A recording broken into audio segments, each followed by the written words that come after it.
आज आपण photo electric effect या धड्यामधलं तिसरं लेक्चर घेतो आहे. त्यातलं आर्टिकल जे आहे, आज आपण जे बघणारं आर्टिकल आहे त्याचं नाव आहे failure of wave theory to explain the observations from experiments on photo electric effect. Huygens wave theory photo electric effect चांगल्या प्रकारे एक्सप्लेन करू शकत नाही. ह्याची काय काय कारणं आहेत, ती थेअरी काय सांगते आणि प्रत्यक्ष एक्सपेरिमेंटल फॅक्ट्स काय आहे ते आपण बघणार आहोत. आता फोटो इलेक्ट्रिक इफेक्ट आपल्याला माहीत झालेला आहे, एक्सपेरिमेंट त्याचा आपण बघितलेला आहे, त्याच्या कॅरेक्टरिस्टिक्स बघितलेल्या आहेत. फोटो इलेक्ट्रिक इफेक्ट हा इन्सिडंट फ्रिक्वेन्सी, रॅडिएशनची इन्सिडंट फ्रिक्वेन्सी ही ठराविक फ्रिक्वेन्सीपेक्षा जास्त असेल तरच फोटो इलेक्ट्रिक इमिशन होतं.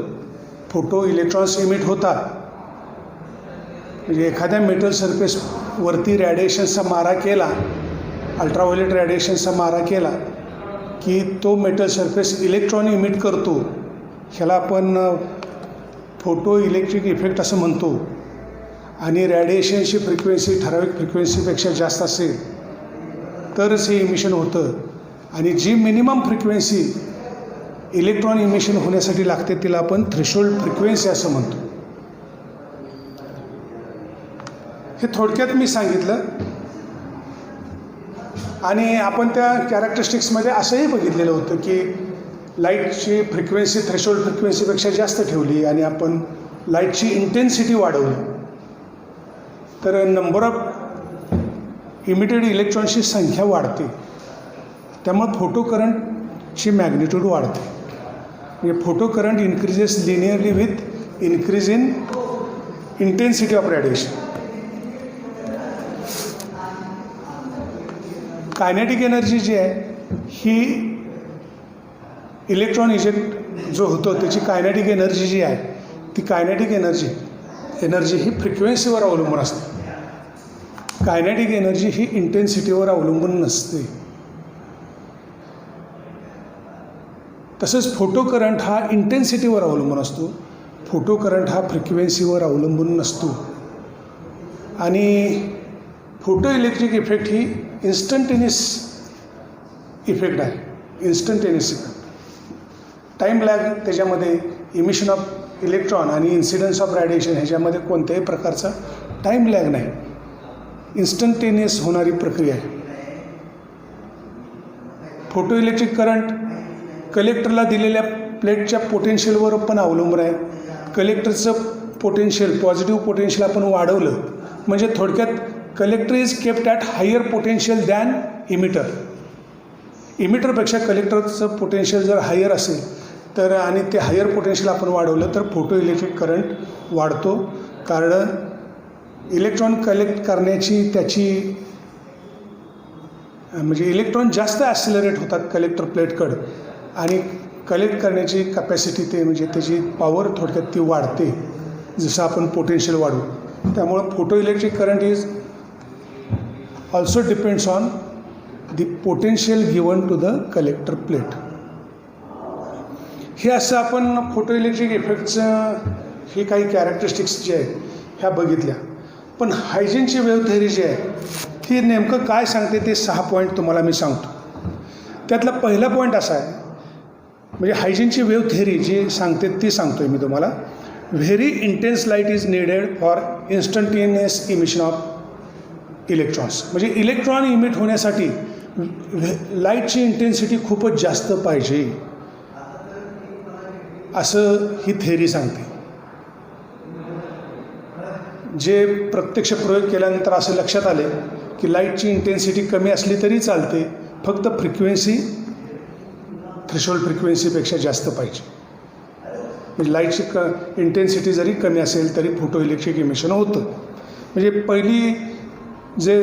पहिलं जे वैशिष्ट्य सांगितलं होतं हायजिननं म्हणजे लाईटची इंटेन्सिटी खूपच जास्त पाहिजे तरच इमिशन होतं, हे चुकीचं आहे. फेल्युअर म्हणजे ही फेल जाते experiment. Low intensity should not give photo current. Photo current low intensity असेल तर फोटो करंट मिळत नाही असं ती सांगते. हे सुद्धा चुकीचं आहे. मगाशीच मी बोललो की फ्रिक्वेन्सी थ्रेशोल्ड फ्रिक्वेन्सीपेक्षा जास्त असेल तर इंटेन्सिटी लो असेल तरी फोटो करंट मिळतो. तिसरं फेल्युअर जे आहे म्हणजे high intensity means higher energy radiation and therefore more electrons are emitted.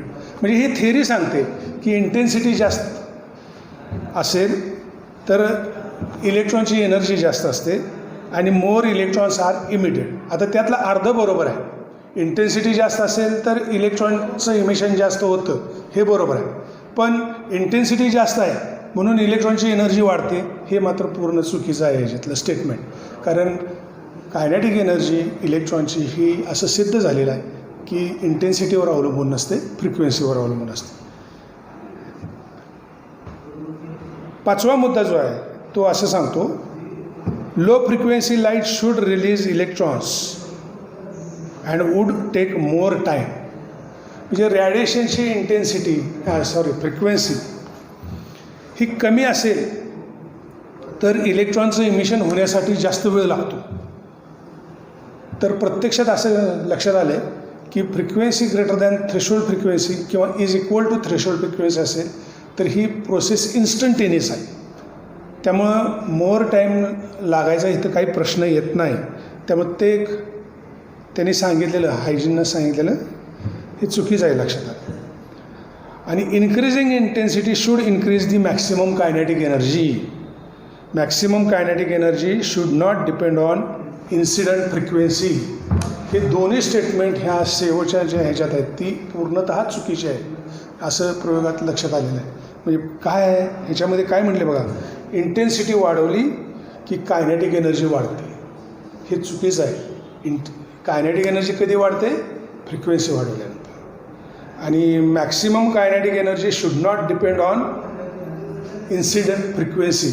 म्हणजे कायनेटिक एनर्जी ही फ्रिक्वेन्सीवर अवलंबून नसते, ती इंटेन्सिटीवर अवलंबून असते असं ही थेअरी सांगते, जे पूर्ण चुकीचं आहे. म्हणजे त्यामुळं आपण असं म्हणतो Huygens wave theory, failure of wave theory to explain observations from experiments on photo electric effect. जे 6 मुद्दे हायजेन्स वेव्ह थेअरीमध्ये सांगितले गेलेले आहेत फोटो इलेक्ट्रिक इफेक्टच्या बाबतीतचे, ते सर्व त्यातलं एक अर्ध थोडंसं बरोबर आहे की इंटेन्सिटी वाढवली की इलेक्ट्रॉनची संख्या वाढते. हे तेवढंच एकच वाक्य त्याच्यातलं बरोबर आहे. बाकी सगळी त्या हायजीनची वेव्ह थेअरी ही प्रत्यक्षात दिसणाऱ्या रिझल्टपेक्षा कॉन्ट्राडिक्टरी मतं त्या थेअरीमध्ये मांडलेली आहेत. त्यामुळे ही थेअरी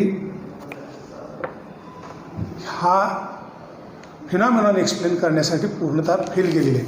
त्यामुळे हायजीनची wave theory photo electric effect explain करू शकत नाही. Wave theory cannot explain successfully the photo electric effect. Photon theory जी आहे ती मात्र तिचे फोटॉनची इलेक्ट्रोमॅग्नेटिक रॅडिएशन्स ह्यामध्ये फोटॉन असतात.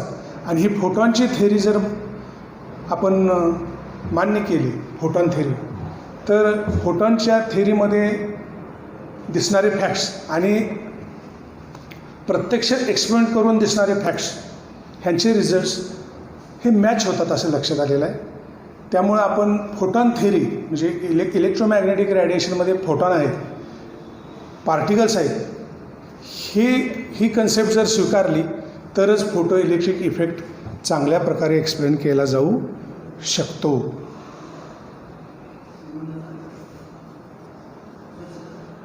आता इथं फळ्यावरती मी काही मेटलची नावं लिहिलेली आहेत आणि त्याच्यापुढं काही फिगर्स लिहिलेले आहेत आणि त्याच्यापुढे युनिट दिलेलं आहे EV. म्हणजे ते तुम्हाला कल्पना देतो. ते एनर्जीचं युनिट आहे इलेक्ट्रॉन व्होल्ट. SI युनिट एनर्जीचं आपल्याला माहीत आहे जूल. जूल आणि इलेक्ट्रॉन व्होल्टमध्ये रिलेशन आहे.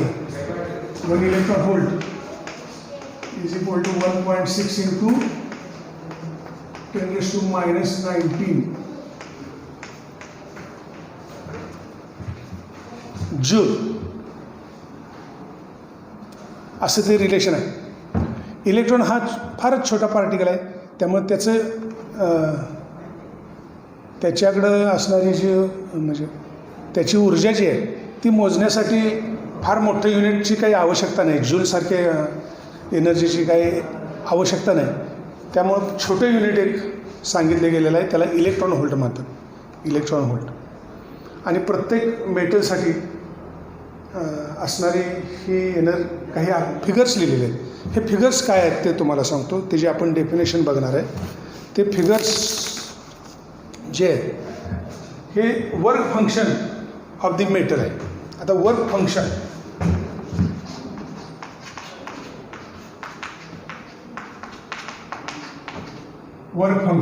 ला 50 हे नोटेशन आहे. Work function of the metal. Work फंक्शनची डेफिनेशन आधी सांगतो तुम्हाला. वर्क फंक्शन म्हणजे काय? आता मी तुम्हाला बोललो मेटल सरफेसवरती रेडिएशनचा मारा केला की इलेक्ट्रॉनचं इमिशन होतं. मग इलेक्ट्रॉन इमिट होण्यासाठी कमीत कमी काहीतरी ऊर्जा त्या रेडिएशन्स म्हणजे फोटॉनची ऊर्जा त्याला मिळाली पाहिजे. म्हणजे ज्यावेळी रेडिएशन्सचा मारा होतो मेटल सरफेसवरती त्यावेळी काय होतं तर त्या एका फोटॉनची एनर्जी एक इलेक्ट्रॉन घेतो. मग फोटॉनची एनर्जी जी असते तो इलेक्ट्रॉन घेतो आणि त्यातली काही ऊर्जा तो मेटल सरफेसपासून बाहेर येण्यासाठी वापरतो. Electron is bound to the nucleus हे आपल्याला माहीत आहे. न्यूक्लियसला तो बाउंड झालेला असतो, त्यामुळं त्याला काही ऊर्जा ही त्या न्यूक्लियसपासून किंवा मेटलच्या सरफेसपासून अलग होण्यासाठी लागते, वेगळं होण्यासाठी. मग minimum energy required for the electron to detach from its surface. The minimum energy required for the electron to detach from its surface, this is called work function. म्हणजे फोटॉनची जी एनर्जी आहे त्यातली काही ऊर्जा मिनिमम ऊर्जा त्याला मेटल सरफेसपासून डिटॅच होण्यासाठी लागते.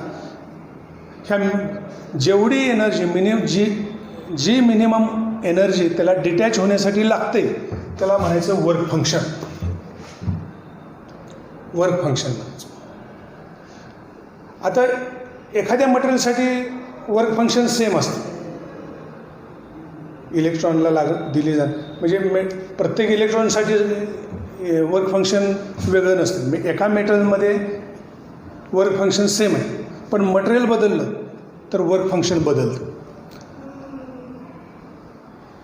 Work function. आता वर्क फंक्शन हे एक्सप्रेस करण्यासाठी इलेक्ट्रॉन व्होल्ट वर्क फंक्शन म्हणजे मिनिमम एनर्जी, ही एनर्जी किती लागते हे एक्सप्लेन करण्यासाठी जे युनिट वापरलेलं आहे त्याला इलेक्ट्रॉन व्होल्ट म्हणायचं. त्याचा जूलशी काही संबंध आहे तो फळ्यावर मी लिहिलेला आहे. 1.6 × 10⁻⁹ जूल. आता फळ्यावरती मी 10 मेटलची नावं लिहिलेली आहे. Potassium, sodium, calcium, zinc, silver, aluminium, tungsten, copper, nickel आणि गोल्ड. म्हणजे पोटॅशियमचं वर्क फंक्शन 2.3 इलेक्ट्रॉन व्होल्ट इतकं आहे. म्हणजे मिनिमम 2.3 इलेक्ट्रॉन व्होल्ट एनर्जी त्या इलेक्ट्रॉनला दिली पोटॅशियमच्या तरच पोटॅशियमचा इलेक्ट्रॉन त्या सरफेसपासून डिटॅच होतो. मिनिमम एनर्जी पोटॅशियमची 2.3, सोडियमची 2.4, कॅल्शियमची 2.9. प्रत्येक मटेरियलसाठी मी बोललो मग अशी की work function is different for different materials. आणि क्रमाक्रमानं असं जर बघत गेलो तर कॉपर, निकेल, गोल्ड, टंगस्टनपासून सिल्वरपासून ही गोल्डपर्यंत हे एनर्जी वाढत जाते असं तुमच्या लक्षात येतं. गोल्डमधला इलेक्ट्रॉन डिटॅच करण्यासाठी लागणारी एनर्जी सर्वात जास्त आहे, 5.1 इलेक्ट्रॉन व्होल्ट. इतकी एनर्जी गोल्डचा इलेक्ट्रॉन डिटॅच करण्यासाठी लागते. वर्क फंक्शनची व्याख्या समजली तर हे आकडे समजायला काय फारसं अवघड नाही. वर्क फंक्शन म्हणजे minimum energy required to detach the electron from the metal surface is known as work function.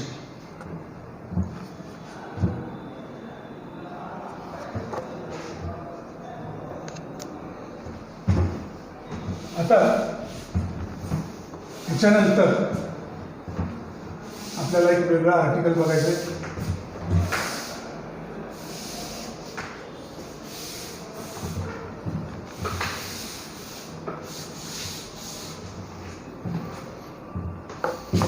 त्या आर्टिकलचं नाव आहे Einstein's postulate of quantization.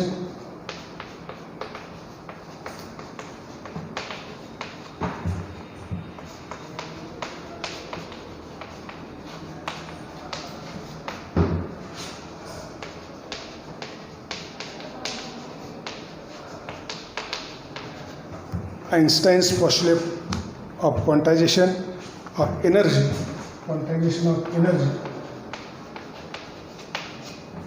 and the photoelectric equation.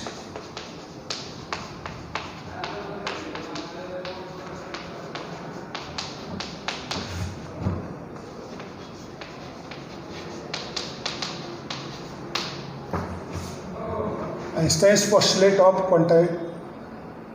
quantization of energy and the photoelectric equation. Photoelectric इफेक्टचा अभ्यास करत असताना आइन्स्टाईननं Planck's quantum theory ह्याचा वापर करून फोटोइलेक्ट्रिक इफेक्ट एक्सप्लेन करण्याचा प्रयत्न केलेला आहे. आणि हे एक्सप्लेन करत असताना त्यानं एक इक्वेशन, साधं इक्वेशन आहे, ते फार अवघड नाही, ते इक्वेशन आपण बघणारच आहोत. पण कॅरेक्टरिस्टिक्स, फोटोइलेक्ट्रिक इफेक्टच्या कॅरेक्टरिस्टिक्स एक्सप्लेन करताना आइन्स्टाईनने एक इक्वेशन डिराईव्ह केलं, त्याला आइन्स्टाईन्स फोटोइलेक्ट्रिक इक्वेशन असं म्हणतात. आणि आइन्स्टाईननं जे थेरॉटिकल इक्वेशन सांगण्यापूर्वी जे काही माहिती, म्हणजे ते थेरी जी सांगितली त्याला प्लँक्स क्वांटम थेरीचा आधार घेऊन त्यानं ती थेरी सांगितलेली. म्हणजे रॅडिएशनमध्ये म्हणजे बंडल ऑफ क्वांटा किंवा photons, radiation consist of bundle of quanta or photons. म्हणजे कोणत्याही इलेक्ट्रोमॅग्नेटिक रॅडिएशन्समध्ये फोटॉनचा बंडल असतो किंवा क्वांटा असतो. म्हणजे photon, shower of particles, radiation consist of shower of particles called as photon. हे प्लँक्स क्वांटम थेरीमध्ये जे सांगितलं गेलेलं आहे त्याचा आधार घेऊन पुन्हा आइन्स्टाईनने एक इक्वेशन डिराईव्ह केलेलं आहे. He named the particles as photon and the energy associated with each photon is given by E is equal to h nu.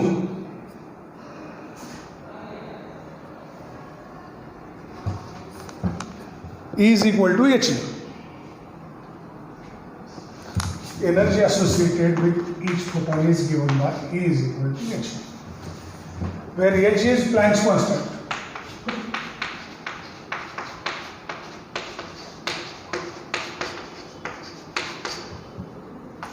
And nu is frequency of radiation.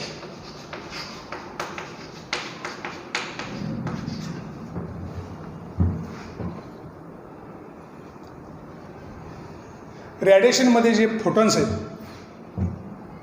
तर फोटॉनची एनर्जी, प्रत्येक फोटॉनची energy E is equal to h nu इतकी असते. h बरोबर Planck's constant, त्याची किंमत सुद्धा आहे Planck's constant 6.626 into 10⁻34 joule second. हा कॉन्स्टंट आहे, प्लँक्स कॉन्स्टंट हा कॉन्स्टंट आहे. त्याची किंमत कुठल्याही रॅडिएशन म्हणजे ती सेम असते. Nu is frequency of radiation, रॅडिएशनची ती फ्रिक्वेन्सी ही मात्र वेगवेगळी असू शकते. इलेक्ट्रोमॅग्नेटिक रॅडिएशनची फ्रिक्वेन्सी म्हणजे X ray, gamma rays, ultraviolet rays हे इलेक्ट्रोमॅग्नेटिक रॅडिएशन्स आहेत. ह्यातले प्रत्येक रॅडिएशनची फ्रिक्वेन्सी ही वेगवेगळी असू शकते. पण त्या रॅडिएशनमध्ये असणाऱ्या फोटॉनची एनर्जी ह्या सूत्रानं दिली जाते, E = h². h Planck's constant म्हटलं, nu is frequency of radiation. आता हा जर कॉन्स्टंट असेल तर तुमच्या लक्षात येईल की E इज डायरेक्टली प्रोपोर्शनल.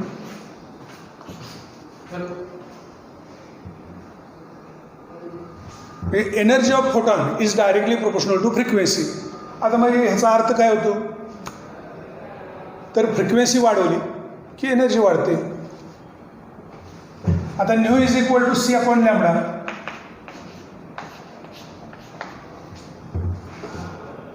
कारण C बरोबर μλ हे एक जनरल इक्वेशन आहे. C बरोबर μλ, व्हेलॉसिटी बरोबर फ्रिक्वेन्सी इंटू वेवलेंथ हे सूत्रच आहे. त्यामुळे new is equal to C/λ. ह्याच्यावरून तुमच्या असं लक्षात येईल, if energy is inversely if energy is directly proportional to frequency and this equation C is constant, velocity of radiation is constant, therefore we can say energy is inversely proportional to wavelength. जर आपण higher energy रॅडिएशन्स असं म्हणू तर frequency जास्त पाहिजे. त्याच वेळी त्याचा अर्थ असा होतो की फ्रिक्वेन्सी जास्त असेल तर वेवलेंथ कमी असते.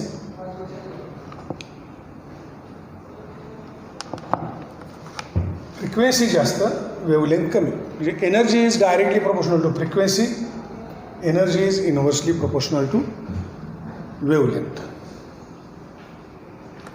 आता आईन्स्टाईननं प्लँक्स क्वांटम थिअरीचा आधार घेऊन हे एक्सप्लेन केले. तर इक्वेशन कोणतं डिराईव्ह केलं, आईन्स्टाईनने ह्या थिअरीचा वापर करून इक्वेशन कोणतं डिराईव्ह केलं हे आपण पुढच्या तासाला बघू.